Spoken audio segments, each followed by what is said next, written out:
Buenos días, muy bienvenidas y bienvenidos a quienes están conectándose a este evento paralelo de la COP4 del Acuerdo de Escazú. Como ustedes deben saber, esta COP se está realizando o se empieza a realizar desde mañana, 21 de abril, hasta el 26 de abril de forma presencial en Bahamas. También se puede ver, la van a transmitir a través de las plataformas del Acuerdo de Escazú y en paralelo se están realizando distintos eventos, entre los cuales está este que estamos organizando con distintas instituciones y organizaciones de América. Tenemos entre ellas a Ciudadanía Inteligente, a Alianza Cuencas Sagradas Amazónicas, al Tribunal Internacional de Derechos de la Naturaleza, a Global Witness, a Fundación Pachamama y a FIBA. Hoy día de lo que vamos a conversar es de las acciones prioritarias para la convergencia entre clima, biodiversidad y personas defensoras. Y para eso vamos a dividir este evento paralelo en tres momentos. El primero va a ser sobre exposiciones sobre el estado del arte de la acción nacional. Y para eso vamos a contar con dos exposiciones. La primera va a estar a cargo de Gabriela Cabaña, de Ciudadanía Inteligente, que nos va a hablar sobre el panorama general del Acuerdo de Escazú y nos va a presentar dos herramientas para implementarlo que esperamos que les sean de mucha utilidad. Y luego vamos a escuchar a Javier Gárate de Global Witness, que nos va a hablar sobre el rol de las personas defensoras en el accionar del Acuerdo de Escazú. Luego de estas dos exposiciones sobre el estado del arte, vamos a pasar a hablar de las propuestas. Y para ello vamos a tener a Natalia Green, que nos va a hablar sobre la política, sobre defensores de la madre tierra y los territorios. Y luego vamos a contar con Carla Más, que nos va a hablar de una propuesta sobre zonas de exclusión. Estos dos primeros momentos van a ser exposiciones breves de 10 minutos cada uno y al final vamos a abrir un espacio para que ustedes puedan realizar sus preguntas y hacer comentarios y que podamos nutrir entonces estas exposiciones con sus propios conocimientos, necesidades e intereses. Les pedimos desde ya que vayan anotando en el chat cuáles son las preguntas de las distintas exposiciones que tengan para poder abordarlas entonces al final de esta exposición. Dicho esto y ya teniendo claro cuál va a ser el marco, quiero invitar a exponer a Gabriela Cabaña para dar inicio a este primer momento del estado del arte. Gabriela Cabaña nos va a compartir su presentación y les cuento que ella es socióloga, diplomada en ecología social y política, magíster en antropología social y doctora en antropología. Gabriela se ha especializado en el estudio de conflictos socioambientales, transiciones energéticas justas y la antropología del Estado y las políticas públicas. Hoy día Gabriela es coordinadora de proyectos e investigación en Fundación Ciudadanía Inteligente en Chile. Dejo entonces con ustedes a Gabriela Cabaña. Muchas gracias, Gaby Simonetti. Muy buenos días a todas y a todos que nos acompañan en esta reunión. Como decía Gaby Simonetti, muy importante que la sociedad civil también nos reunamos y podamos discutir en este contexto de, el encuentro de los estados, de las partes que son del Acuerdo de Escazú. Bien, como les comentaba ya en la introducción, Gabriela, yo quiero hacer algo muy sencillo, es una exposición muy breve. Lo que quiero hacer es contarles un poco en qué va la implementación de Escazú. Recordemos que este es un acuerdo bastante joven. Contarles en qué están los distintos países, contarles algunos desafíos compartidos que han identificado los países que están más avanzados en la creación de sus hojas de ruta y además compartirles dos herramientas, dos proyectos que hemos creado desde Ciudadanía Inteligente que creemos hablan a algunos de los temas que tal vez no están siendo tan considerados o que podrían beneficiarse de un mayor apoyo. Entonces, sin más, así está el avance de las hojas de ruta.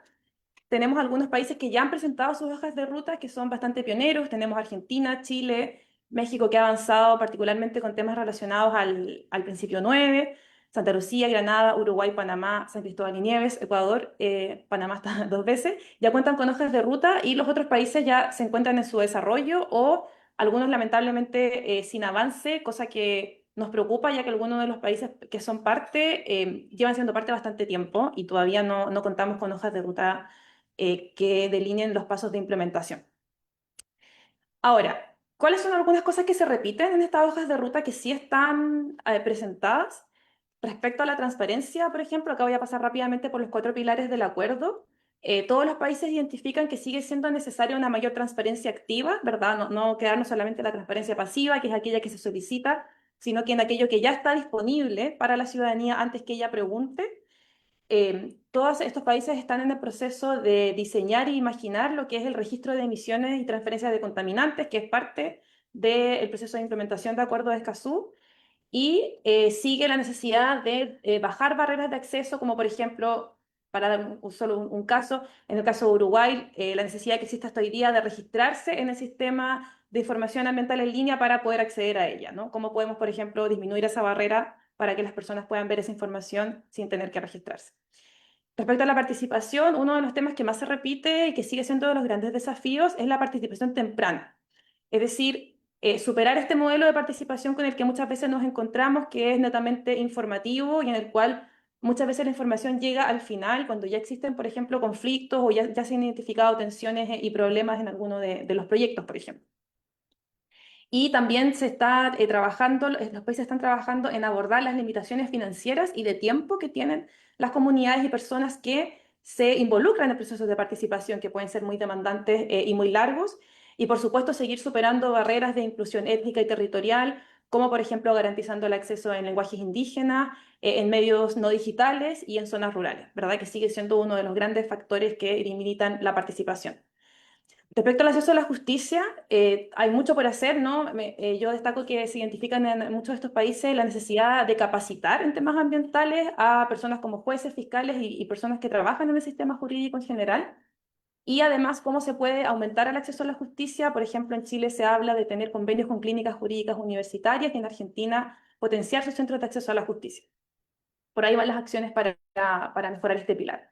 Y respecto al pilar de personas defensoras, este es un pilar específicamente resaltado por varios países como el más importante, el más urgente, ¿verdad? Sobre todo por las situaciones de peligro que viven las personas defensoras. Y todos estos países que han presentado sus hojas de ruta se encuentran en un proceso de crear diagnósticos, ¿ya? Porque sabemos muy poco de esto, todavía es un fenómeno que no entendemos correctamente, entonces tener un buen diagnóstico va a ser la base para generar estrategias que realmente protejan y fortalezcan los derechos de las personas defensoras. Y también se está trabajando en avanzar en medidas preventivas, como son las demandas estratégicas contra la participación pública, lo que ahí se pone como SLAP, que eso también se identifica como prioritario, por ejemplo, en países como Colombia. Ahora, eh, ¿cuáles son las herramientas que yo les vengo también a compartir en relación a este diagnóstico? Primero, el primero se relaciona con este último punto que tiene que ver con las personas defensoras y acá lamentablemente hay que reiterar un punto que se ha vuelto ya un lugar común lamentablemente todas las veces que tenemos que hablar de Escazú, que es decir que la tendencia al alza de los hechos de violencia a personas defensoras de derechos humanos ambientales en la región no se detiene. Es una tendencia que no se ha logrado detener y cada año nos encontramos con nuevas formas de violencia y lamentablemente los números aumentan. Sin embargo, todavía faltan mecanismos que expliquen directamente qué disposiciones protegen a quienes defienden la naturaleza en distintos contextos, en distintos países, por ejemplo. Y también que falta conexión, muchas veces nos pasa en nuestro trabajo en Ciudadanía Inteligente que las personas no solamente no saben qué es el Acuerdo de Escazú, sino que no saben a quién preguntarle, no saben dónde informarse. Entonces, falta esta conexión con organizaciones de la sociedad civil que puedan apoyar situaciones específicas, que puedan acompañar también procesos de personas defensoras que han vivido situaciones de agresión. Y también nos pasa que muchas veces los lugares que informan sobre el Acuerdo de Escazú se limitan muchas veces solo a mecanismos estatales y sin embargo también tenemos que reconocer que muchas veces los estados suelen ser, en muchos países los estados son los principales agresores a las personas defensoras y por lo tanto el apoyo o la información sobre el Acuerdo de Escazú no puede limitarse simplemente a apuntar a la institucionalidad del Estado. En respuesta a este diagnóstico, creamos esta primera herramienta a la cual les invito a revisar, que es el sitio web ayudadefensores.org, que es una plataforma pensada como un primer punto de contacto que organiza esta información compleja y que da recursos concretos para personas defensoras ambientales. Vale decir, les da la posibilidad de acceder rápidamente a acciones muy útiles desde tanto como prevención y de seguridad, de autocuidado digital y no digital, por ejemplo, si es que alguien que tal vez está pensando cómo fortalecer el trabajo de su organización, pero también las formas directas de acción que tiene disponibles en caso, por ejemplo, que haya sufrido una amenaza o una situación de violencia. Viene, como les decía, con este kit de herramientas para seguridad integral. También lo pensamos como un espacio optimizado para teléfono móvil, es decir, es una plataforma muy liviana, muy sencilla para navegar, entendiendo que muchas veces las personas defensoras acceden a estos recursos no mediante navegadores en computadores, sino que a través de teléfonos móviles. Y sobre todo nos interesaba también darle a entender a las personas defensoras que no están solas y que tanto en sus países específicos, que ahora tenemos un número limitado de países abordados en la plataforma, sino que también a nivel regional y global, existen organizaciones que pueden acompañarlas en este proceso de defensa de sus derechos y que apoyan a personas defensoras. Entonces así se ve, esta es un poco la interfaz para que la miren y les den ganas de verla. Intentamos hacerla de manera que organice visualmente, rápidamente, información útil para quien está ejerciendo su labor de persona defensora. Y también algo que nos interesaba mostrar, que es todo lo que está pasando en sociedad civil y todas las distintas formas en las que organizaciones sociales se están organizando para fortalecer el acuerdo de Escazú y fiscalizar y preocuparse que se esté haciendo de la manera correcta. La forma que hemos encontrado en Ciudadanía Inteligente para visibilizar estos procesos es el Boletín de Democracia Ambiental, que es un boletín que enviamos cada 3 meses. Ahí está, se pueden inscribir, también les vamos a dejar el link para que se inscriban. Es un boletín que hacemos en coordinación y con la contribución de varias organizaciones que las pueden ver ahí, las que contribuyeron a a la última versión que sacamos el mes pasado. Y esto también nos importaba dejarlo ahí para que también muchas veces las personas que se encuentran en conflicto se sienten muy solas o sienten que no hay ningún otro caso similar o que no se han organizado campañas exitosas. Y esto también nos ayuda a mostrar tanto las cosas buenas como las malas, ¿no? Los desafíos pendientes de toda la región de América Latina y el Caribe. Bueno, pasando a la segunda herramienta, otro diagnóstico que hemos tenido desde Ciudadanía Inteligente es que tiene que ver con la implementación de Escazú a nivel local, ¿ya? Y con el hecho de que en toda nuestra región las capacidades a nivel de gobiernos locales son muy desiguales. Es decir, podemos tener tal vez grandes municipalidades que tienen capacidad, tienen el equipo técnico y el tiempo para poder dedicarse a implementar, por ejemplo, temas de acción respecto al cambio climático en sus divisiones y otras que no. Entonces, lo que quisimos hacer fue crear un material que pudiera dar una herramienta que sea sencilla, que no sea, ¿verdad?, de pronto estos manuales y muy intimidantes que son de 300 páginas, ¿no? Queríamos traducirlo a algo que fuera implementable y que fuera abordable, incluso en los municipios que tal vez no tienen tantos recursos o que no tienen tanto capital humano para poder implementar estas medidas.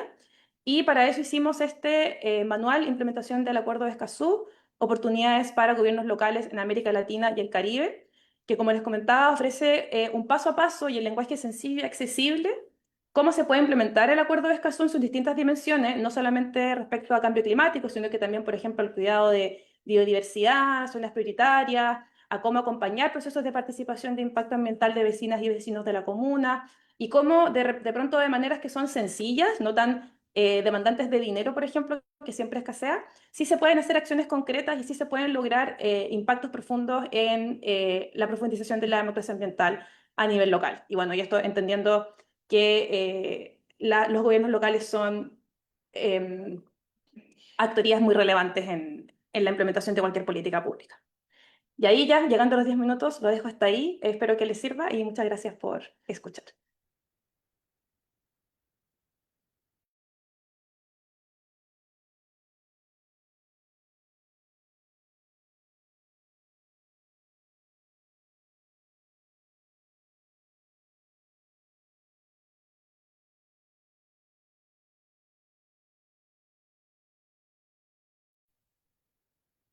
Hola, disculpen, no me dejaba el Zoom desmutearme, así que aquí vuelvo. Muchísimas gracias, Gabriela, por esa presentación, por respetar los tiempos y porque sea tan claro también.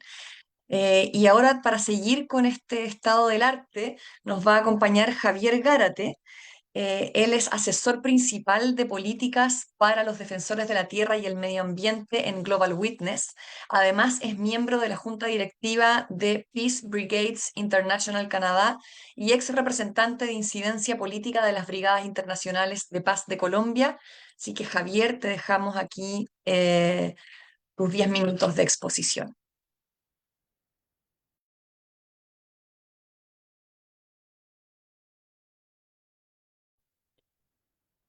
Muchas gracias, Gabriela, por la presentación y muchas gracias a todos los colegas por organizarnos para este evento de Side Event durante la COP cuarta del Acuerdo de Escazú, ya nos encontramos aquí en las Bahamas.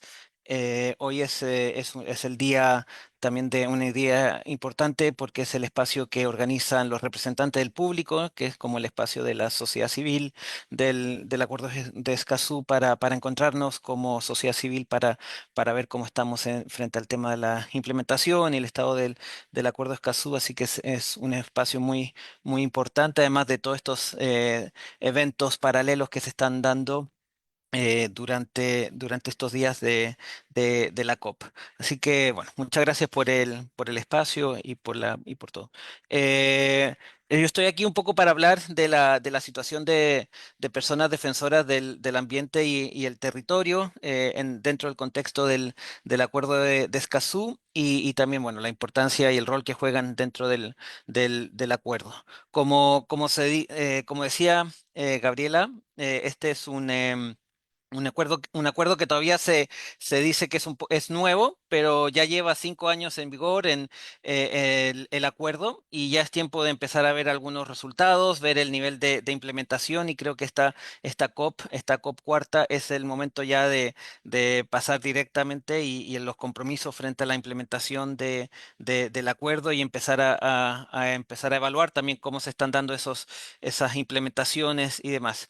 Y en ese marco, la evaluación de cómo el acuerdo impacta o no impacta frente a las personas defensoras es clave. Como bien se decía, es uno de los temas centrales del acuerdo a través de su capítulo 9. Y bueno, y también como lo decía Gabriela, desde la implementación y desde que entró en vigor el acuerdo, no hemos visto todavía mejoría, sino que casi estamos viendo una situación preocupante de que los ataques a personas defensoras siguen cambiando, mutando, siguen afectando de forma muy grave a las personas y a las comunidades en sus territorios a lo largo de América Latina y el Caribe. Desde Global Witness, nosotros venimos documentando los ataques a personas defensoras del ambiente y el territorio desde el 2012 cuando en ese tiempo todavía el concepto de persona defensora ambiental no era tan conocido y bueno, y hemos creo que avanzado bastante en uno de los puntos importantes, que es el reconocimiento de las personas defensoras ambientales. El Acuerdo de Escazú es un instrumento esencial en esta labor de aumentar el reconocimiento frente a la labor de personas defensoras. Y bueno, no hay ninguna novedad y como también lo decía Gabriela, nuestra región, América Latina y también el Caribe, es la región donde desde Global Witness, que venimos documentando desde el 2012, históricamente y de forma constante, es la región donde documentamos más ataques que nosotros como Global Witness documentamos ataques que llamamos letales, que son asesinatos y también desapariciones de personas que están desaparecidas por más de 6 meses.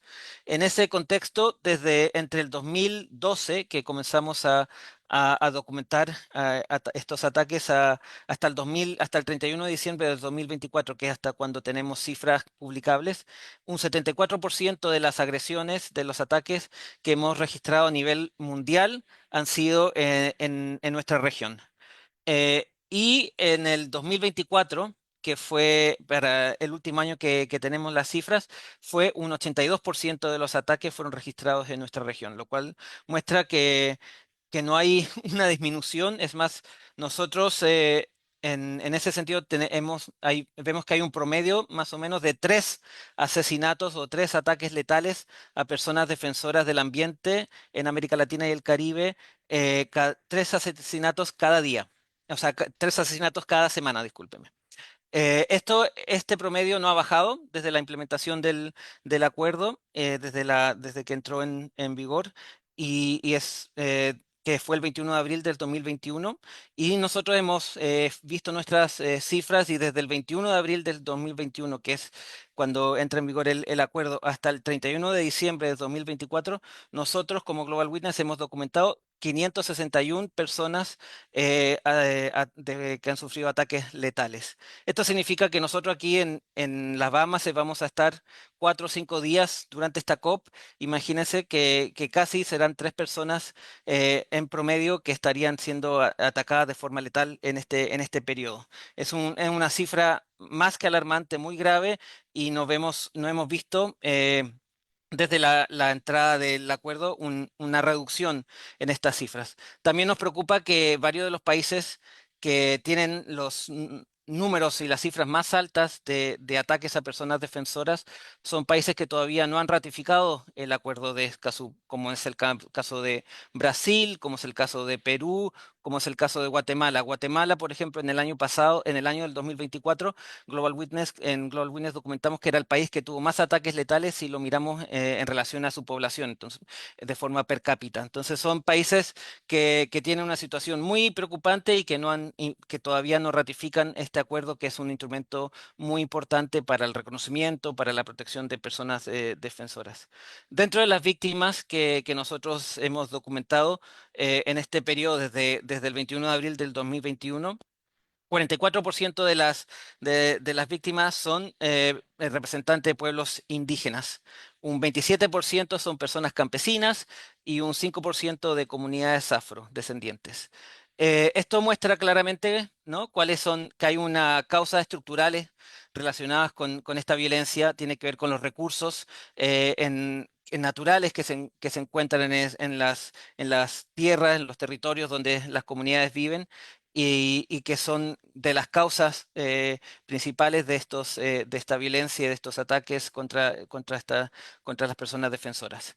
En nuestra documentación, un 11% de estos ataques están ligados a la industria minera. Es para nosotros bastante difícil a veces poder conectar cuál es la industria que está detrás de los ataques, porque muchas veces las investigaciones de fiscalía, del Ministerio Público, no siguen esas líneas de investigación, lo cual es una exigencia que tenemos, de que toda investigación tiene que seguir esa línea para saber cuáles son los intereses, cuáles son las empresas, cuáles son, ¿no?, los motivos detrás de estos ataques. Muchas veces las investigaciones se centran solamente en quién cometió el acto, el crimen, pero no quiénes fueron los que estaban detrás, los que financiaron, y que estaban detrás de estos crímenes, que es algo esencial. Eh, entonces, nosotros sí vemos que la situación de personas defensoras en términos de asesinatos y de desapariciones no ha disminuido, y es una situación que nos preocupa, pero también vemos con gran preocupación el aumento de ataques que llamamos ataques no letales. Por ejemplo, en el 2024, nosotros Global Witness documentamos 142 ataques letales en todo el mundo. Y la organización Allied, que es una red de organización de personas que trabajan en temas de personas defensoras del ambiente, registró que en ese mismo periodo, en ese mismo año, se dieron 1.155 ataques no letales, que significan, por ejemplo, amenazas, estigmatización, criminalización, persecución a personas defensoras. Y de ese 1.155 ataques, 58% fueron en América Latina y el Caribe. Entonces, nuevamente vemos cómo esta región sigue siendo de las principales donde el riesgo es mayor. Esta semana la semana anterior que acaba de pasar, varias organizaciones de la región han publicado sus informes anuales con registros de los ataques a personas defensoras, y vemos que este patrón no disminuye. Por ejemplo, en el caso de México, la organización SEMDA publicó la semana pasada su informe anual, donde documentaron 90 casos de estigmatizaciones contra personas defensoras y al mismo tiempo 14 casos de criminalización contra personas defensoras del ambiente en México. En su caso, documentaron un pequeño disminución en ataques letales, en asesinatos, pero hay un aumento en general frente a otro tipo de agresiones. En Colombia, el programa Somos Defensores también la semana pasada publicó su informe y documentó que en el año 2025 se dieron 482 amenazas contra personas defensoras y al mismo tiempo 15 judicializaciones contra personas defensoras del ambiente. Entonces vemos cómo cómo estos ataques no letales que muchas veces también pueden llevar a formas, ataques más violentos como, en su máxima expresión, como sería ataques como el asesinato o la desaparición, van en aumento. Vemos con gran preocupación el caso de las judicializaciones o criminalización de las personas defensoras, el uso de la ley como un arma contra las comunidades. Muchas veces las mismas comunidades que tienen un integrante de su comunidad asesinada y que buscan justicia, al momento de exigir justicia son criminalizadas con el objetivo de silenciarlas y que no puedan seguir realizando su labor. Y para nosotros es muy importante que se siga realizando esta documentación. Hay un gran Contamos con un gran déficit de registro por parte de los estados que al final deberían ser los responsables de hacer el registro de los ataques a personas defensoras del ambiente.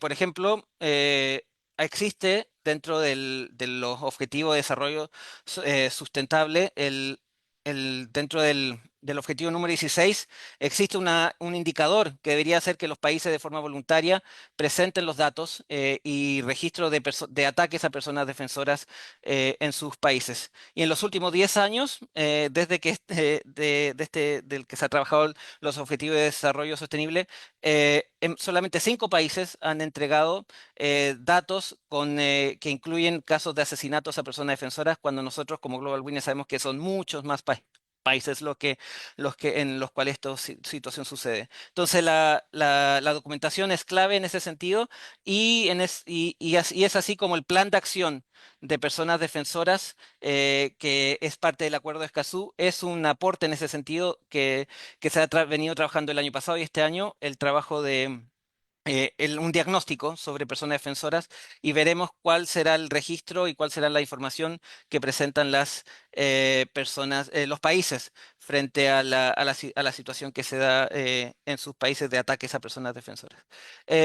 Finalmente, para concluir, nos parece que entonces que las personas defensoras tienen que estar al centro, ¿no? de todo lo que tiene que ver con el Acuerdo de Escazú. Su participación es clave en las hojas de ruta que se acaban de presentar. Con participación y con poder de decisión, es necesario que se creen mecanismos formales de participación de los pueblos indígenas y comunidades étnicas y campesinas en el acuerdo, y nos parece clave la necesidad de facilitar la participación de las personas defensoras en estos espacios. Por ejemplo, tener el encuentro aquí en Bahamas es muy costoso, es carísimo llegar hasta acá y la vida acá y hace muy difícil la participación. Entonces no son mecanismos que facilitan esta participación. Entonces vemos con preocupación que este tipo de dinámicas que dificultan la participación de personas defensoras, porque las personas defensoras tienen que estar en el centro de este acuerdo, y si no están en el centro, este acuerdo no tendrá el impacto que necesita. Las personas defensoras fueron en el centro de construir este acuerdo y tienen que estar en el centro para el éxito y la implementación de este acuerdo para el futuro. Muchas gracias. Muchas gracias, Javier. Después de haber escuchado entonces a Javier y a Gabriela presentándonos este diagnóstico, este estado del arte, de cómo está avanzando la implementación del Acuerdo de Escazú y con mucho foco en las personas defensoras, queremos pasar ahora a un espacio de propuestas en que hablaremos sobre acciones prioritarias para implementar el Acuerdo de Escazú. Para eso vamos a partir escuchando a Natalia Green. Ella es activista y politóloga ecuatoriana. Actualmente es coordinadora de la Alianza Global por los Derechos de la Naturaleza y parte de su comité ejecutivo. Es secretaria del Tribunal Internacional de los Derechos de la Naturaleza. Fue presidenta y actualmente es vicepresidenta de la Coordinadora Ecuatoriana de Organizaciones para la Defensa de la Naturaleza y el Medio Ambiente, y desde el 2019 es experta de la red de la iniciativa Armonía con la Naturaleza de la ONU. Antes de darle la palabra a Natalia, les recordamos que pueden ir dejando sus preguntas en el chat para que las podamos abordar al final de este espacio de conversación. Adelante, Natalia. Muchísimas gracias, Gabriela. Es un gusto para mí estar este día con ustedes y realmente participando del Acuerdo de Escazú, de esta conferencia tan importante que, como bien se ha dicho, es difícil la participación. Sin embargo, estamos contentos de poder participar de una manera virtual para poder dejar, como bien ha dicho Gabriela, una propuesta importante que traemos desde el Tribunal Internacional de Derechos de la Naturaleza. Y esta propuesta es la política sobre defensores y defensoras de la madre naturaleza y de los territorios, que es una política que ha lanzado ya el Tribunal Internacional justamente para poder proteger no solamente a los ecosistemas, sino también a los guardianes de la madre tierra, que son quienes participan en nuestros tribunales internacionales. ¿Cuáles son los antecedentes? Aquí les dejo dos citas que tenemos de nuestro mandato también dentro del tribunal, ¿no es cierto? Y es que todas las personas, grupos, pueblos individuales, todos tienen el derecho, no solamente el derecho, sino la responsabilidad de proteger los derechos de la naturaleza.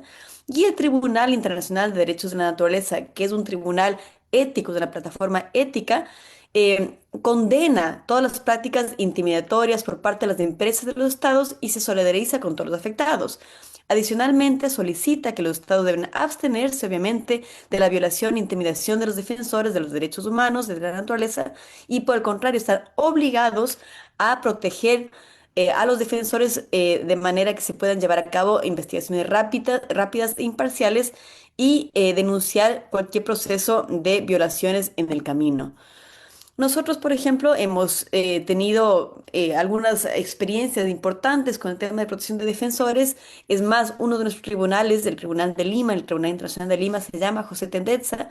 Es justamente la persona que ustedes ven aquí, persona que iba a testificar en nuestro tribunal en Lima en el 2014 y que fue asesinado unos días antes de que pueda realizar este viaje. Es por eso que hemos honrado a nuestro tribunal con su nombre, pero asimismo hemos tenido fuertes casos de violación de derechos humanos y de intimidación a defensores de la naturaleza en los casos del tribunal relacionados, por ejemplo, con el TIBNIS, con el Tren Maya y otros casos importantes del Tribunal Internacional. ¿Cuál es entonces esta relación entre los derechos de la naturaleza y los guardianes? Es una acción positiva en cuanto que los guardianes, la vida de los guardianes depende de la integridad de los territorios. Entonces, para nosotros hay una relación intrínseca entre la defensa de los derechos de la naturaleza, de la madre tierra, y los defensores de la madre tierra. Y estos son representantes ante nuestros tribunales, representando a la naturaleza y a sus derechos cuando han sido violentados. ¿Qué existe en el tribunal? Tenemos principalmente una convención que es nuestra base, ¿no es cierto? Este tribunal, esta convención plantea una responsabilidad para el tribunal que es el investigar, conocer y resolver los casos de presuntas violaciones de la declaración, así como violaciones de los derechos humanos y los defensores de la tierra. La declaración a la que nos referimos es la Declaración de los Derechos Humanos, de los Derechos de la Madre Tierra. También plantea la Convención seguir desarrollando jurisprudencia de la tierra mediante la redacción y difusión de sentencias que interpretan la declaración, así como los derechos humanos de los guardianes y defensores de la tierra, y aplicar estos derechos y violaciones a los hechos específicos de los casos que son planteados en nuestro tribunal.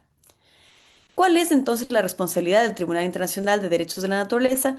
Asegurar que quien atropella o participa de las actividades del tribunal no sufra, a quien se atropella sus derechos y participa de las actividades no sufra amenazas o hostigamientos en todas las fases del procedimiento y además desarrollar capacidad de apoyo a guardianes con sus propios medios de colaboración con aliados en las fases de seguimiento de la sentencia.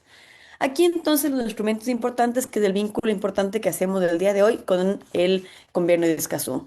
Tenemos con la convención que les había mencionado, tenemos el convenio de Escazú y eso nos lleva, ¿no es cierto?, a la gran política de defensores, que es lo que hemos lanzado, que nos permite tener una caja de herramientas y unas reglas de procedimiento de qué hacer en momentos en los que los defensores están perseguidos y esto se ve canalizado y sintetizado en las sentencias del tribunal. Es importante resaltar en este contexto del convenio Escazú que Escazú puede apoyar especialmente, ¿no es cierto?, en nuestro marco teórico y en nuestro marco jurídico, y además que la política de defensores puede a su vez ayudar a la implementación del convenio de Escazú, ya que está citada y está involucrada en sus sentencias. Es entonces una herramienta que se da para los defensores. Nosotros capacitamos también en el tema del acuerdo de Escazú cuando apoyamos a nuestros defensores y se les ayuda con esta capacitación para la protección de sus derechos en el momento en que están defendiendo el clima, la biodiversidad y sus territorios, así como los derechos de la naturaleza.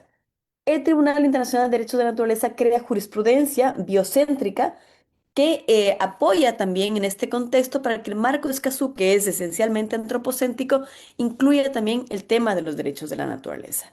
Entonces, ¿qué dice nuestra política de defensores? Reconoce el papel central de los defensores y defensoras, reafirma su compromiso para apoyar y contribuir a la protección de defensores en cuanto a guardianes y guardianas de la naturaleza y detalla cuáles son las metodologías para prevenir riesgos de amenaza o hostigamiento para quien participa de las actividades, como son comunidades, testigos, jueces y aliados. Entonces, ¿qué dice nuestra política de defensores? Tenemos una política de tolerancia cero contra ataques o amenazas de defensores de la naturaleza, investiga y juzga casos de violaciones de los derechos de la naturaleza y derechos de los guardianes y propone acciones y o medidas cautelares. También tiene una dimensión colectiva y territorial para la defensa de los guardianes y busca la necesidad de diversificar las estrategias holísticas de seguridad, acompañamiento y apoyo adaptado a las condiciones específicas de las comunidades que participen en nuestros tribunales.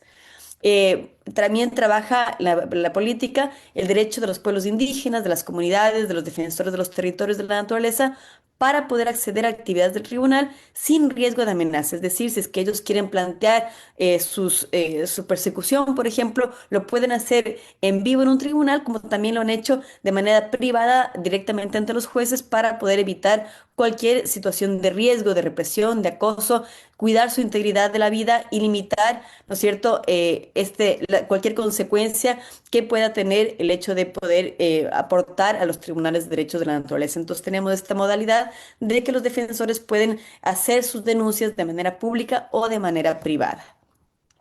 ¿Cuáles son las disposiciones operativas del evaluar los riesgos potenciales de amenaza, el garantizar la seguridad y prevención de cualquier riesgo, amenaza o acoso a los testigos y el acompañar y asesorar actividades de trabajo en red de apoyo para la ejecución de las sentencias? ¿Cuáles son estos insumos que nosotros planteamos? ¿No es cierto? Damos una lista de organizaciones que trabajan en apoyo a los defensores a nivel individual o colectivo. Algunas comunidades no conocen quién puede apoyarles o no saben, identifican una amenaza, pero no saben quién está por detrás y nosotros planteamos qué organizaciones ya trabajan en apoyo a los defensores, damos una lista de contactos de instituciones internacionales como relatores especiales de Naciones Unidas o hacemos directamente el contacto si fuera necesario y damos también manuales de entrenamiento y formación de protección y prevención de riesgo a los diferentes defensores. Es importante decir antes de terminar que el trabajo que hace el Tribunal Internacional es siempre vincular las políticas que existen dentro de los países, acuerdos como el Acuerdo de Escazú, para poder, y además la jurisprudencia que se ha creado, como la Declaración Universal de los Derechos de la Madre Tierra, que se ven transportadas y se ven traducidas en nuestras sentencias internacionales. Sin embargo, el Tribunal Internacional de Derechos de la Naturaleza, y les dejo aquí el link con el QR de nuestra política de defensores, se convierte entonces en un espacio de denuncia de estas amenazas, de denuncia de las violaciones de derechos de la naturaleza, pero a la vez un espacio seguro en donde las comunidades pueden defender sus derechos, donde pueden plantear las amenazas, donde podemos visibilizar y aumentar, ¿no es cierto?, la visibilidad de un caso en medios de comunicación, en medios nacionales e internacionales, y donde nosotros también podemos apoyar a las comunidades, como se ha dicho, con una lista de recursos con los cuales ellos pueden acudir a organizaciones internacionales de defensa de sus derechos, saber cuáles son sus derechos. Ojo que muchas comunidades todavía no los conocen, cuáles son sus derechos.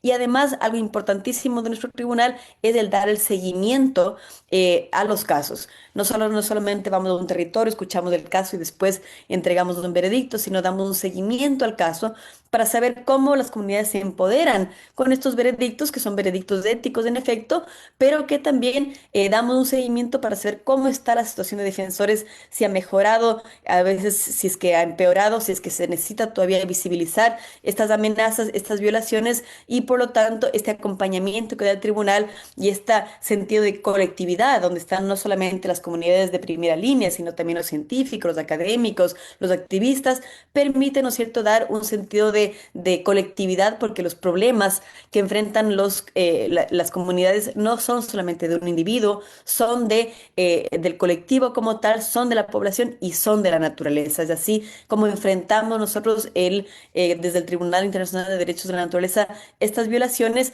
a los defensores de la madre tierra y a la madre tierra como tal.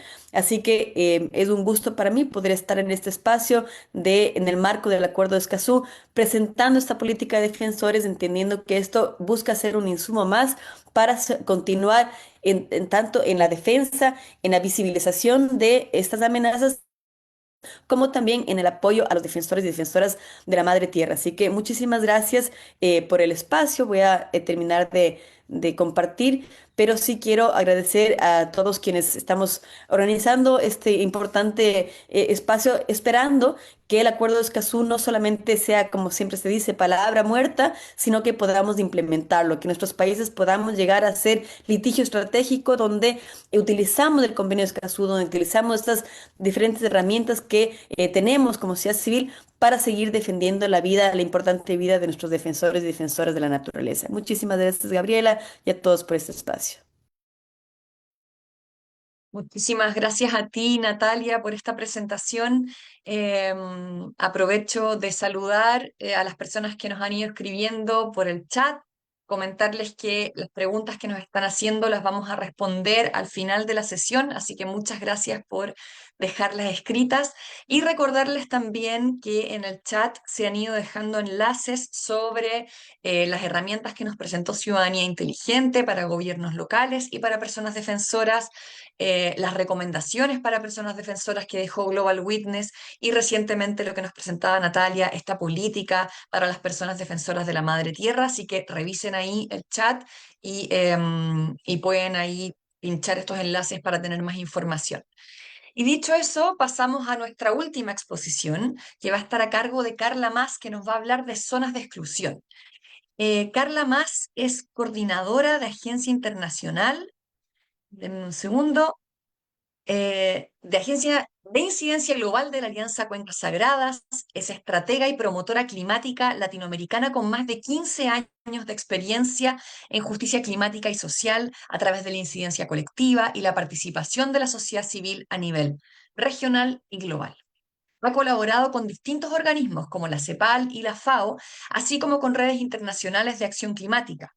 Participa en el proceso de la Convención Marco de las Naciones Unidas sobre Cambio Climático desde el 2009 y ha asistido a múltiples COPs con experiencia en negociaciones multilaterales. En los últimos años ha trabajado con poblaciones indígenas de la Amazonía, fortaleciendo su enfoque en la protección de la naturaleza, la resiliencia y la acción climática equitativa. Así que sin más, dejo a Carla con esta presentación. Hola, hola a todos. Muchísimas gracias Gaby por la presentación. Es un gusto compartir con todos ustedes desde acá, Bahamas. Estoy participando estos días en la COP4 de Escazú, muy atenta a lo que los países van a estar negociando. Y una de esas cosas en particular es van a avanzar un poco la conversación sobre las rutas de implementación nacional, nos van a contar algunos países cómo eso se está dando y justamente la conversación que yo quería invitarnos ahora es una conversación sobre todo de estrategia.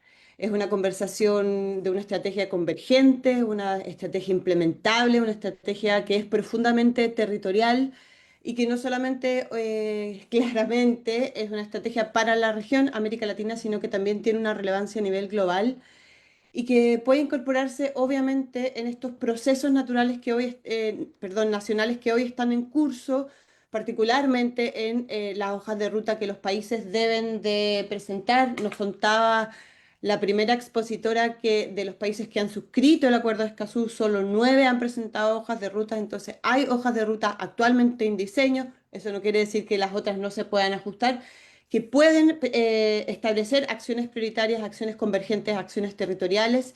Entonces, esta propuesta que yo les quiero compartir es el establecimiento de lo que queremos llamar y reconocer como zonas de vida. Es una herramienta concreta para proteger territorios críticos y ordenar las acciones de los estados. Quería, antes de entrar directamente, a mirar un poco el contexto actual, porque claramente sabemos que existe una tensión muy grande entre los compromisos y la realidad.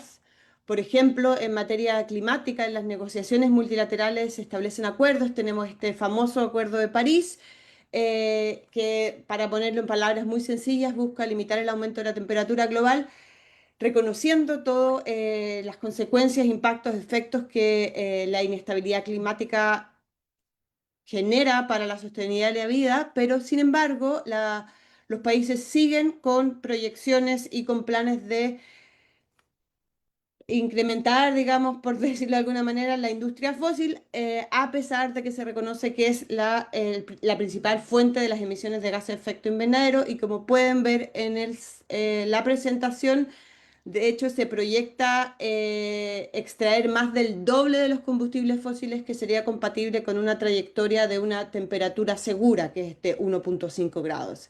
Entonces, efectivamente existe una brecha estructural entre lo que sabemos que debemos hacer y lo que estamos haciendo.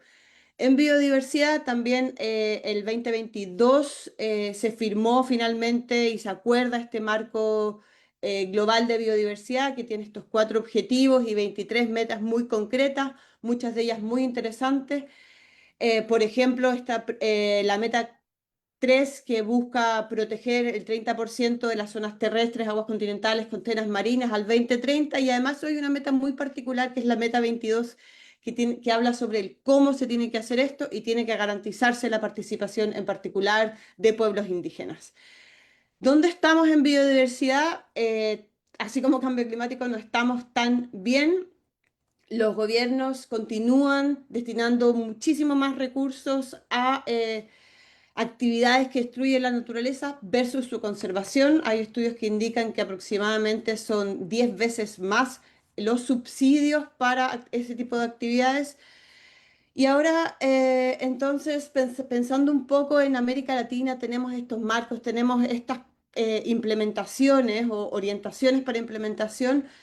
Si miramos desde el territorio, esto del panorama es claro, y también hizo alusión Javier en su presentación, porque los análisis muestran que hay territorios que son fundamentalmente los más estresados, y son territorios justamente de alta integridad biológica que hay que proteger. Son territorios donde se superponen derechos de uso, donde el Estado, por ejemplo, entrega concesiones fósiles o mineras en territorios que son actualmente pueblos indígenas, sin ningún proceso de consentimiento previo, libre e informado. Y también son territorios donde la frontera extractiva está activa o en avance.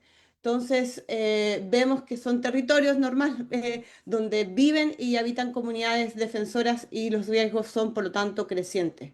Entonces, no estamos solamente aquí en una, digamos, crisis ambiental, sino que estamos en una crisis o en un conflicto de cómo se implementan acciones en el territorio. Y tenemos herramientas. Acá contamos con herramientas, tanto la discusión, digamos, de clima establece que los países tengan estas famosas NDCs, que son sus contribuciones nacionalmente determinadas. La agenda de biodiversidad, para implementar estos objetivos y estas metas, también tiene una herramienta nacional que se llama, bueno, por sus siglas, SBAP, que es una estrategia y planes nacionales de conservación. Y el Acuerdo de París, ya bajándolo a nivel de América, perdón, Acuerdo de Escazú, bajándolo a América Latina, también tiene su plan de acción, que es estas rutas de implementación.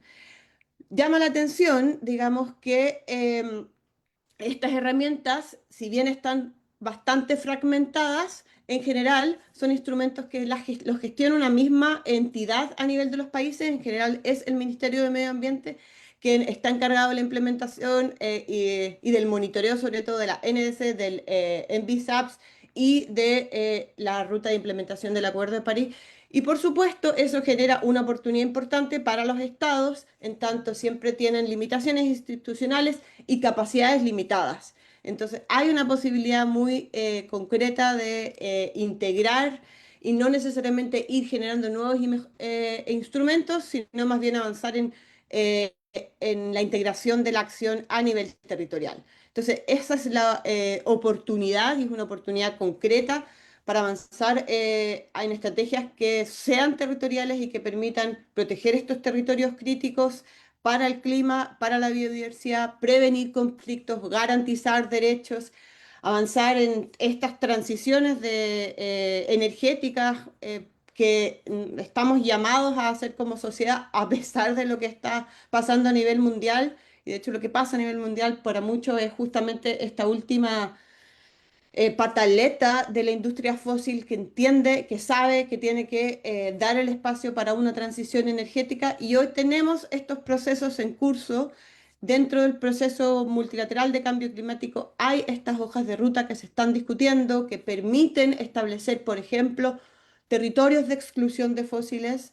Como les comentaba, en el proceso de biodiversidad, este año en particular, los países van a hacer como una evaluación de la implementación y aquí también hay una herramienta muy concreta que se diseñó, que son esto que llamamos como OMEC, que son otras medidas efectivas de conservación, donde también se permiten proteger territorios y por lo tanto a las personas defensoras. Entonces hay una oportunidad muy concreta de avanzar en una estrategia efectiva, territorial, que sea convergente para estas agendas tan fundamentales para sostener la vida. Y entonces lo que yo les quería proponer, luego de toda esa antesala digamos, y antecedentes, es avanzar hacia una propuesta que desde la Alianza Cuencas Sagradas venimos promoviendo y implementando, que no es, digamos, algo muy innovador ni necesariamente algo muy nuevo, sino que es más bien un reconocimiento a estos territorios que sostienen la vida, es el establecimiento de zonas de vida como una herramienta concreta que permita a nivel territorial, con expresión muy concreta, cumplir con las agendas de biodiversidad, cumplir con las agendas de clima y también cumplir con el Acuerdo de Escazú. Se trata de territorios que son geográficamente definidos, que tienen características específicas, son alta biodiversidad, tienen una relevancia importante para la estabilidad climática, tienen alto valor biocultural y que tienen que estar afuera de los límites de la extracción, en particular combustibles fósiles, pero de la industria extractiva en términos generales. Estas zonas de vida evidentemente integran las agendas en una expresión territorial, integra la agenda climática, la de biodiversidad y la de derechos, y sin duda, al proteger estas zonas de vida, lo que hacemos es anticiparnos a conflictos y ordenar la transición. Lo peor que nos puede pasar es que la transición sea desordenada, caótica y sin la participación de los actores clave. Y voy a la última diapositiva. Ah, perfecto, entonces me quedo aquí para hacer un llamado final para a los países y a las organizaciones que siguen los procesos de Escazú para reflexionar sobre cuáles son sus territorios emblemáticos, cuáles son esas zonas que actualmente están siendo amenazadas por la industria extractiva, por la industria fósil, esas zonas donde la sostenibilidad de los ecosistemas permite la vida de las comunidades y que deben de ser protegidas. Son zonas donde los pueblos defensores son actualmente amenazados y que permite, a través de esta identificación de zonas de vida, avanzar hacia una declaración, avanzar hacia su constitución formal como territorios libres de extractivismo. Y por último, y con esto cierro, Gaby, es decir, que para esto no necesitamos nueva legislación. En los países existen instrumentos y vehículos para proteger territorios que obviamente deben de ser perfeccionados, ajustados, etcétera, pero la excusa no es que no se cuenta con el cómo hacer, sino que necesitamos, como sociedad civil organizada, identificar a nuestros territorios que deben ser protegidos y avanzar en su declaración, quizás inicialmente informal, para luego pueda ser incorporada como una acción prioritaria para la defensa de los defensores y también convergente en las agendas de clima y biodiversidad. Muchísimas gracias a todos y por la escucha. Muchas gracias a ti, Carla, por esta propuesta. que también nos invita a reflexionar y nos deja abierto este espacio justamente para poder hacer preguntas, para poder reflexionar en conjunto. Y en ese sentido queríamos invitarles a levantar su mano y abrir el micrófono para hacer alguna pregunta o bien escribirla en el chat. No sé si alguien quisiera interactuar en este momento mientras ustedes piensan si quieren hacer alguna propuesta o alguna pregunta. Tenemos una en el chat que está dirigida a Natalia, que Fernanda pregunta si el tribunal va a intentar tener alcance legal, jurídico, internacional o si el alcance es político por ahora. Bueno, muchísimas gracias, Fernanda, por esa pregunta. El Tribunal Internacional de Derechos de la Naturaleza es una plataforma ética. Al momento es una plataforma no vinculante, como lo son algunas otras plataformas, una plataforma de la sociedad civil que nos gustaría, obviamente, que sea vinculante y por eso se ha hecho un pedido, ¿no es cierto? Lo hicimos durante la COP, un pedido para que los estados asuman ese tribunal y la responsabilidad de garantizar los derechos de la naturaleza. Sin embargo, sabemos que este es un tema que no todos los estados lo tienen, pese a que Latinoamérica tiene grandes avances en términos de reconocimiento de los derechos de la naturaleza. Por el momento, entonces, sigue siendo un tribunal de la sociedad civil, un tribunal ético no vinculante. Sin embargo, sí quiero resaltar que varias personas, incluso, por ejemplo, fiscales, el fiscal Felicio Pontes, por ejemplo, ha utilizado dentro de sus sentencias, sentencias del Tribunal Internacional, el Tribunal de Agroecología, perdón, el Tribunal Agrícola de Bolivia ha utilizado ya nuestras sentencias del Tribunal Internacional de Derechos de la Naturaleza, es decir, pese a que no son vinculantes y han sido utilizadas estas sentencias dentro de la jurisprudencia de los países porque se convierte en jurisprudencia modelo que es citada ya para algunas decisiones. Lo que busca el Tribunal Internacional de Derechos de la Naturaleza es prácticamente, es una instancia política, es una instancia social, es una instancia que busca visibilizar, ¿no es cierto?, los espacios donde se encuentran violaciones de derechos de la naturaleza contra los defensores, y es por eso que el alcance mediático que tienen los tribunales con los referentes de jueces y juezas que nos acompañan, hacen que una situación que a veces es invisibilizada se convierta en una conversación política, mediática de uno de los temas, y nosotros consideramos que la visibilización de los defensores es en sí mismo una herramienta de protección hacia sus vidas y su trabajo. Entonces sí, nos gustaría, no es por el momento, por supuesto, porque es una herramienta de la sociedad civil. Sin embargo, como te digo, sí ha sido utilizada por varios juristas, por varios jueces y por varios tribunales como jurisprudencia modelo y ha sido citada en ese mismo sentido. Asimismo, por ejemplo, cito el Tribunal de Tren Maya, fue utilizado, por ejemplo, para demandas que realiza la sociedad, demandas jurídicas que realiza la sociedad, citan al tribunal para fortalecer sus propias demandas contra el Estado. Entonces, eso es más o menos cómo funciona el tribunal. Sin embargo, obviamente el tribunal no es, trata casos de la vida real, situaciones extremadamente graves que viven los defensores y defensoras y ofrecen, ¿no es cierto?, estado de protección de cierta manera para estas personas que viven experiencias y situaciones extremadamente traumáticas en su territorio que no solamente, como he dicho, los afecta a ellos directamente, sino afecta directamente también a la naturaleza. Gracias por esa pregunta. Gracias, Natalia, por la respuesta. Y tengo una que puede ser para todas y Javier, expositores, que es sobre cómo acercar a la sociedad civil, cómo acercar a la sociedad civil a personas defensoras para que se sientan seguras y se acerquen a las organizaciones para denunciar las amenazas que reciben. ¿Quién quiere comenzar?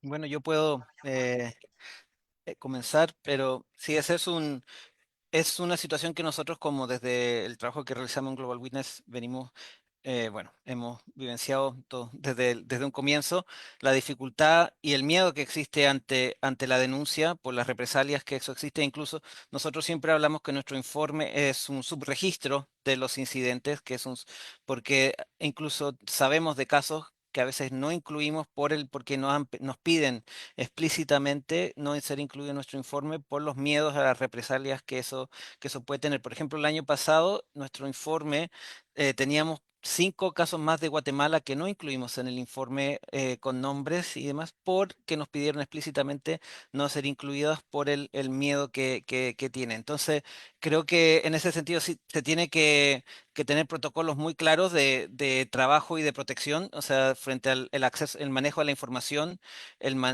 Sabemos que hay una línea muy delgada en términos de subir un perfil de una persona defensora y si eso aumenta o disminuye el nivel de protección de una persona.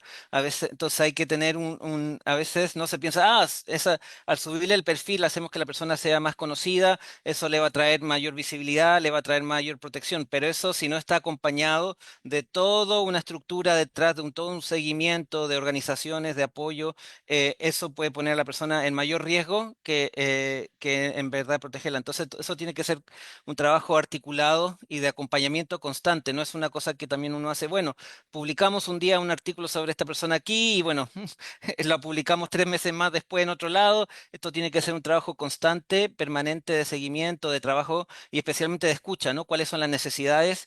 ¿Cuáles son las exigencias? ¿Cuáles son las realidades? Porque muchas veces también organizaciones de la sociedad civil llegamos, decimos, tenemos todas las respuestas, ¿no? Pero eso no es así y tenemos que tener que ser bastante más claros que en esa necesidad de escuchar y a partir de eso establecer estos acompañamientos que sean integrales y constantes, o si no, podemos terminar causando más daño de lo que inicialmente queríamos. Gracias, Javier. No sé si alguna de ustedes quisiera complementar la respuesta.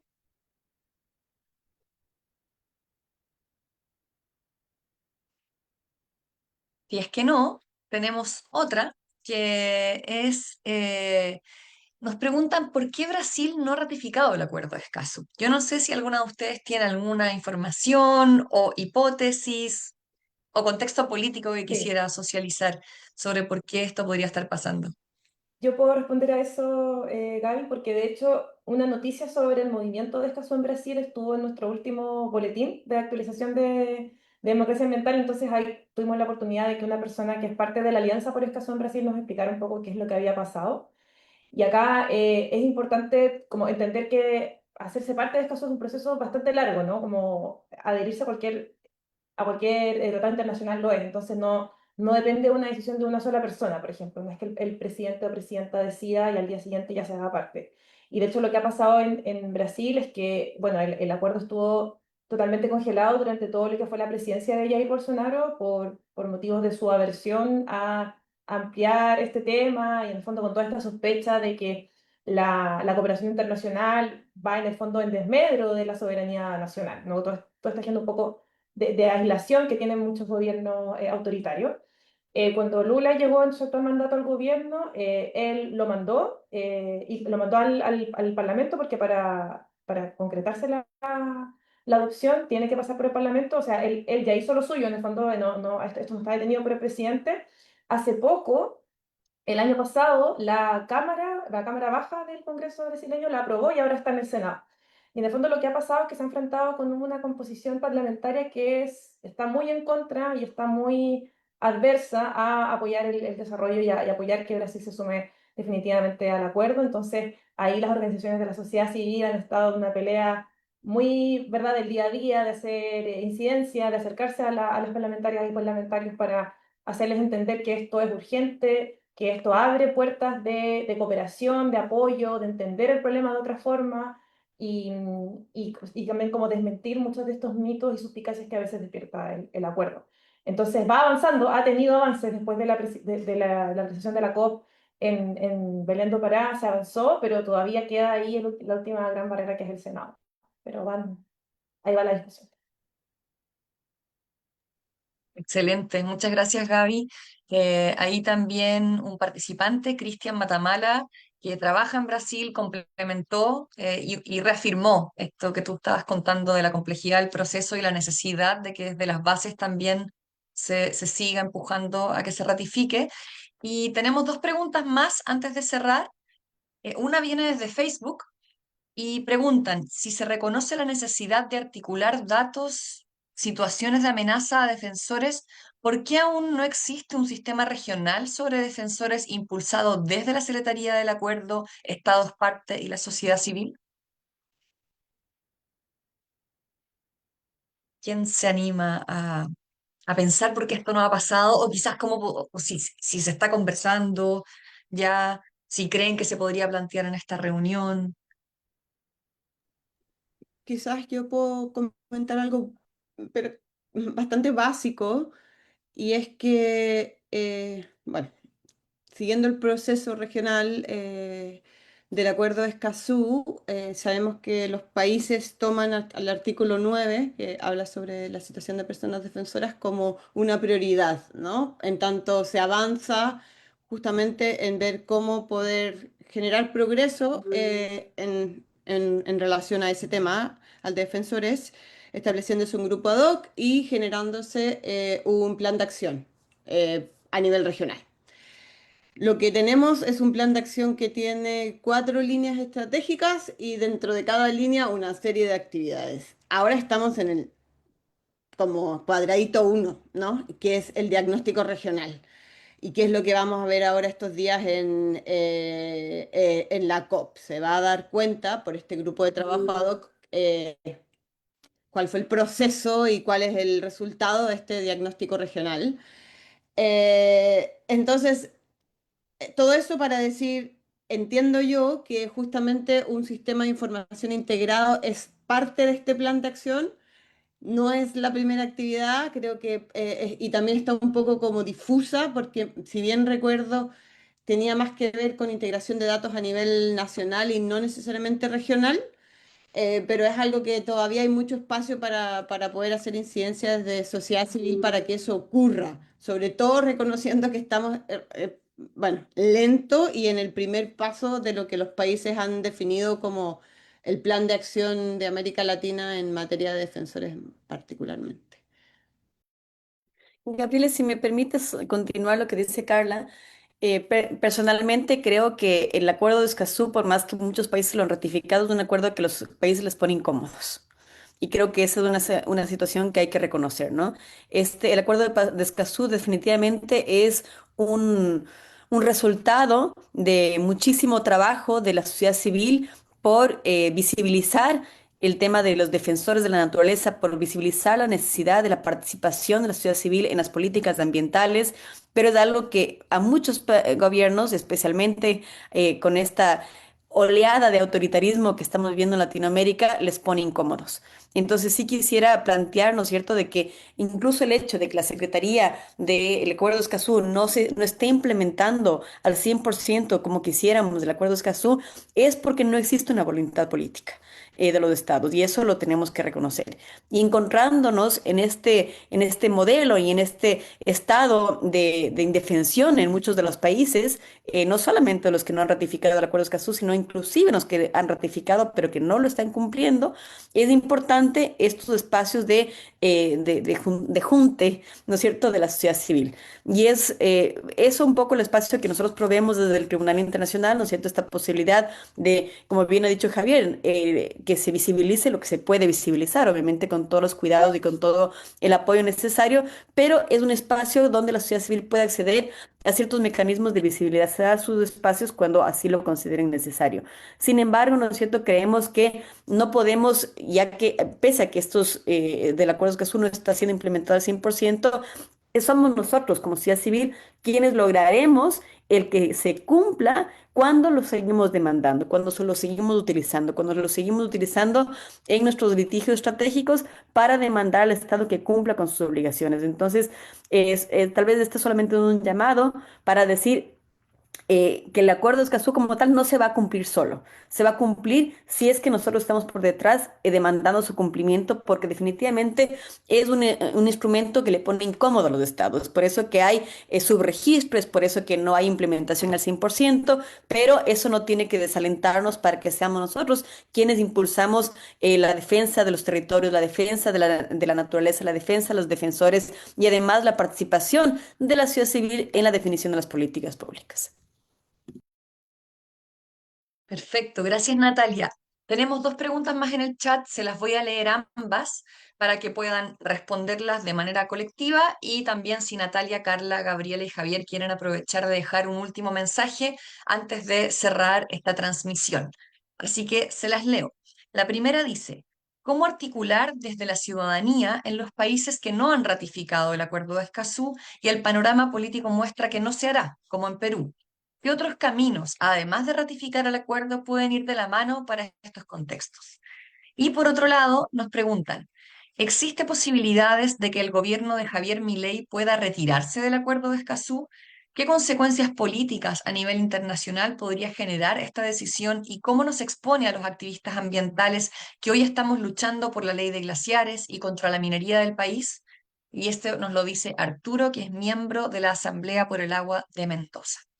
Entonces, las invito y te invito, Javier, también a que nos respondan estas preguntas y aprovechen de dar su mensaje de cierre para ir acabando este diálogo.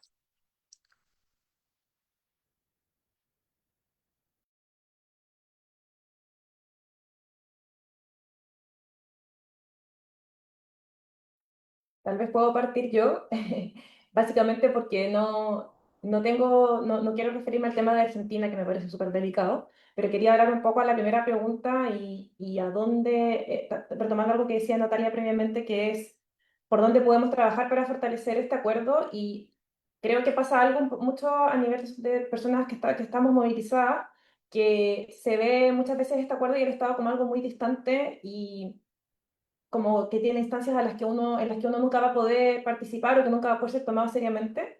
Y creo que una buena forma, y tal vez los casos que yo conozco más exitosos en los que sí se puede avanzar en protección de derechos, tiene que ver con vincularse y con acercarse con las reparticiones del Estado, que son los puntos más cercanos de contacto. Y con esto me refiero a en Chile las municipalidades o los gobiernos locales y las reparticiones también locales de los servicios, por ejemplo, del ministerio.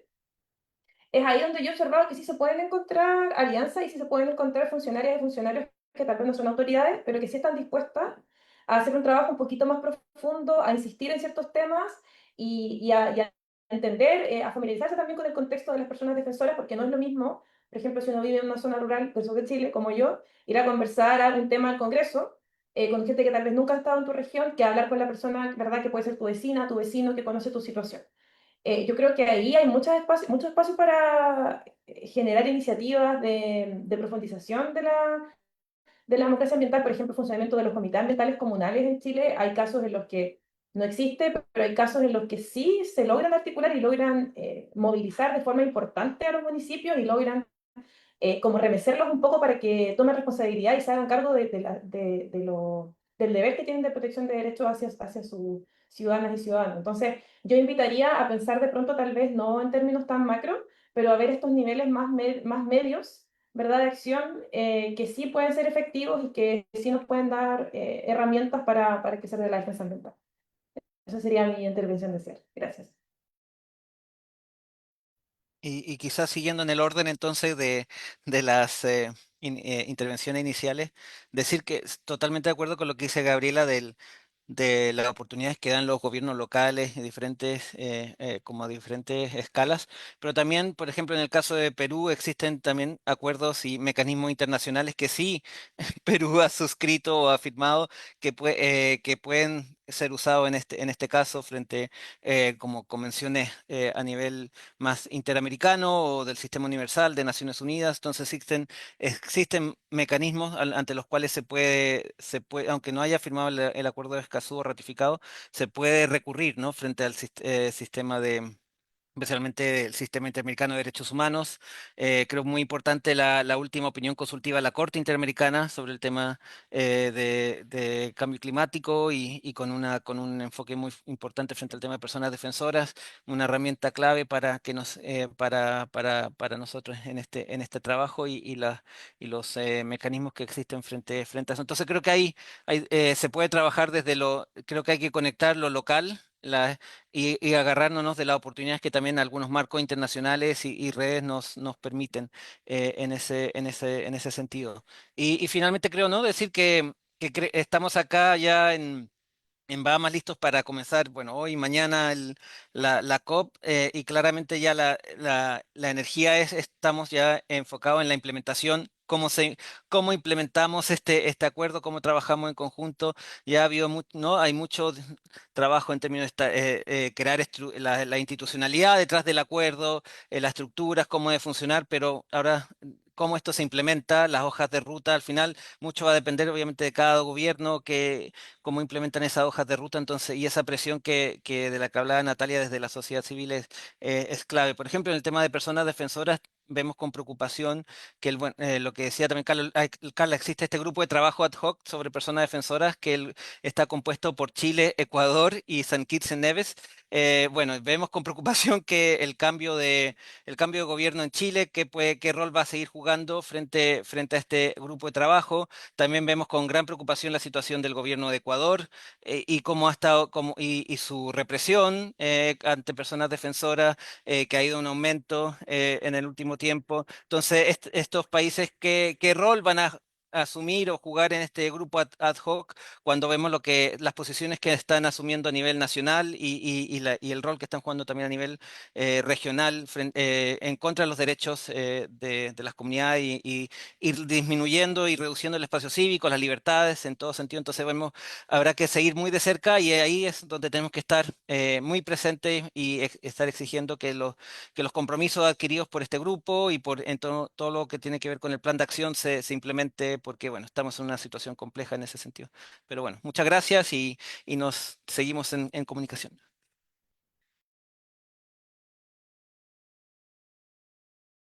Voy yo, vas tú a ti.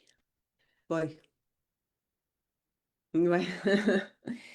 Em, sí, para complementar un poco las preguntas, yo también creo que en el mejor de los escenarios que los gobiernos ratifiquen estos marcos internacionales y multilaterales, pero eso no debería inhibir la implementación de los estándares que estos marcos establecen. Entonces, me parece que, por ejemplo, en el caso de Perú, habría que ver de qué manera se puede ir generando cierta jurisprudencia que responda a los estándares de Escazú, que es más que nada una herramienta de cómo ir haciendo las cosas. Entonces, no tenemos en este sentido todo el acuerdo, pero sí existen espacios de transición, de acomode, de cambio de la legislación existente que permita, por ejemplo, una participación más activa, más vinculante, una máxima publicidad. Creo que hay espacios de transformación actualmente en las legislaciones en curso que pueden ir avanzando el acuerdo de Escazú sin necesariamente tenerlo como una herramienta per se. Sobre Argentina, yo desconozco, pero lo que me atrevería a decir es que los países son, digamos, los gobiernos son libres de salirse de los acuerdos multilaterales que consideren que ya no forman parte de su visión país. Entonces, asumiría que, como ha pasado muchas veces con Estados Unidos y la Convención Marco de Cambio Climático, que han salido y entrado en función del gobierno de turno, presumiría que en Argentina también eso podría ser posible. Obviamente tiene un tiempo de carencia, no es como me salgo mañana y mañana me salí, sino que hay como un tiempo de carencia para que efectivamente esto deje de ser leyes en los países que actualmente han suscrito.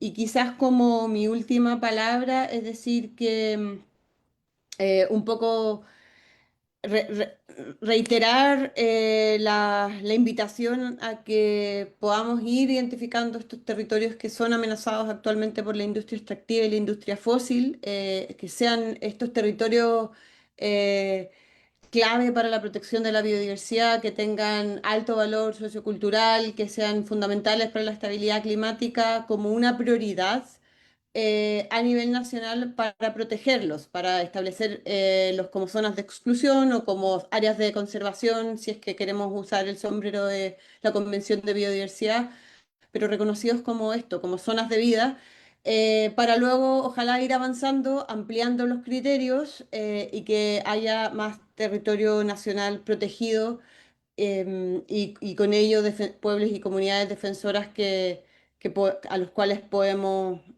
reconocerles su labor histórica y también favorecer su- la posibilidad del desarrollo de sus vidas y el buen vivir. Eso. Gracias. Bueno, termino entonces. Gracias por todas las palabras que me han antecedido.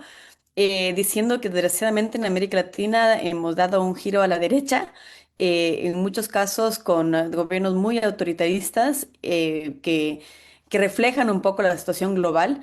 Eso obviamente es algo que nos preocupa porque sabemos que ese marco político es un marco muy contrario al tema de la defensa de los territorios, de la defensa de los defensores de la naturaleza, de los defensores de derechos humanos, ¿no es cierto? Entonces es un tema que nos preocupa no solamente en Chile, en Argentina, en Ecuador mismo, como se ha mencionado. Aquí Fernanda menciona el tema de Costa Rica. Hay muchos países que de una u otra manera también están oprimiendo, ¿no es cierto?, a los defensores y eso tiene que visibilizarse. Si bien es cierto, hay que tener mucho cuidado en los casos concretos. Hay que visibilizar esta situación, visibilizar que cada vez hay más, que hay un subregistro, que hay mucho ataque. Vemos lo que pasa en México y en otros lugares, que hay ataque a las personas defensores de la naturaleza. Y me parece importante incluso, tal vez una apreciación a una pregunta que hace Ivana. Ella dice, para que no se nos pase esta pregunta antes de que terminemos, dice, ¿qué pasaría cuando el acuerdo ya es ley nacional?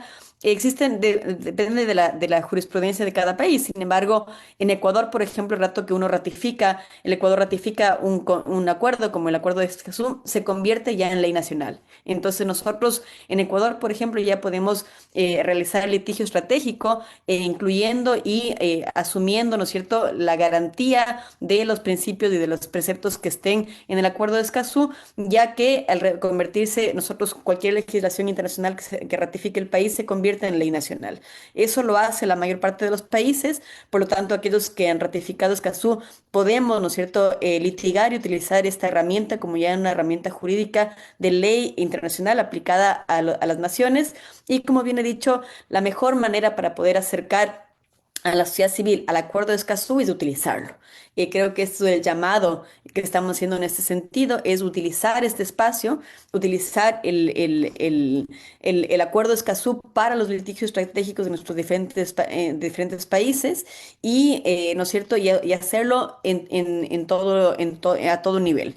Y aquí ratificar, por ejemplo, que nosotros esta semana que estaremos en Colombia, en Santa Marta, realizaremos justamente un llamado de casos para aquellos defensores de la naturaleza que se ven afectados por explotación petrolera en la Amazonía, explotación de combustibles fósiles en general en la Amazonía, que pese a que sabemos que tenemos que tener un roadmap hacia la transición fuera de los combustibles fósiles, desgraciadamente eso se sigue expandiendo y eso sigue afectando a la naturaleza y eso es lo que estaremos escuchando este fin de semana en la cumbre de Santa Marta, justamente hacia la transición. Así que en eso está el Tribunal Internacional. Aprovecho de agradecer a Francesco Martone, con quien hicimos esta presentación. Él es el coordinador justamente del Tribunal Internacional y a Marie van der Luz, con quienes hacemos un trabajo importante desde la Secretaría General para poder llevar esta plataforma a la sociedad civil a diferentes espacios y agradecerles a todos y todas quienes estamos aquí organizando este espacio, esperando, y no sé, Javier, que nos representes allá en las Bahamas, que esto se convierta y que este diálogo encuentre un espacio en la conversación oficial del Acuerdo de Escazú, ¿no es cierto? Porque lo que siempre nos da nervios cuando estamos en línea es que esto se quede solamente entre nosotros y lo que buscamos es hacer incidencia en estos espacios oficiales. Así que gracias a todos por organizarlo y Javier que nos representen ahí para que la voz de la sociedad civil y de estos espacios, estas herramientas, se vea representada en las conversaciones oficiales. Junto con Carla, que también está por Y con estos... Carlita, sí. por supuesto. Bueno, muchísimas gracias a ustedes, expositoras y expositor, a quienes nos han acompañado hoy día. Hemos visto a lo largo de estas presentaciones y sus preguntas e interacciones en el chat que estamos viviendo un escenario complejo en que aparentemente el retroceso de derechos está avanzando en nuestra región, al mismo tiempo que a pesar del acuerdo de Escazú, como nos comentaba Javier, aumentan las presiones, las amenazas, incluso los ataques letales a las personas defensoras, pero sin embargo también vemos que de manera articulada y con fuerza y solidaridad entre las distintas organizaciones de base podemos impulsar cosas tan relevantes como el acuerdo de Escazú y no retroceder, sino que avanzar en estos derechos y hacerlo como vimos también informados e informadas. Ahí tenemos los datos que nos entrega Global Witness, tenemos los datos que nos entregaba Gabriela Cabaña también al principio en esta plataforma de defensores, hacerlo con estrategias que sean creativas, que no nos pongan en mayor inseguridad, sino que lo hagamos de manera segura y ahí vemos las estrategias que nos presentaba Carla de pensar en poner en valor ciertos espacios o lo que nos presentaba Natalia de ir de manera articulada como sociedad civil para ir presentando conflictos y abordarlos a nivel latinoamericano. Y en ese sentido, estos espacios lo que buscan es seguir fortaleciendo la sociedad civil con conocimiento, pero que eso no nos intimide, sino que nos haga hacerlo de forma segura para seguir avanzando en la protección de la defensa ambiental. Dicho eso, les comento que este conversatorio, como decía Natalia, no queremos que quede solo encerrado aquí, así que va a quedar grabado para que ustedes puedan compartirlo con todas las personas que crean que se pueden beneficiar de escucharlo. Así que búsquenlo en nuestras plataformas de Facebook de las distintas organizaciones y a las personas que se inscribieron les vamos a hacer llegar las presentaciones para que las puedan tener y socializar y así seguir multiplicando estos conocimientos. Así que muchísimas gracias a todas y todos ustedes. Y bueno, seguimos en contacto en estos distintos espacios de la sociedad civil y suerte Carla y Javier también ahí en la COP estos días. Nos vemos, un abrazo.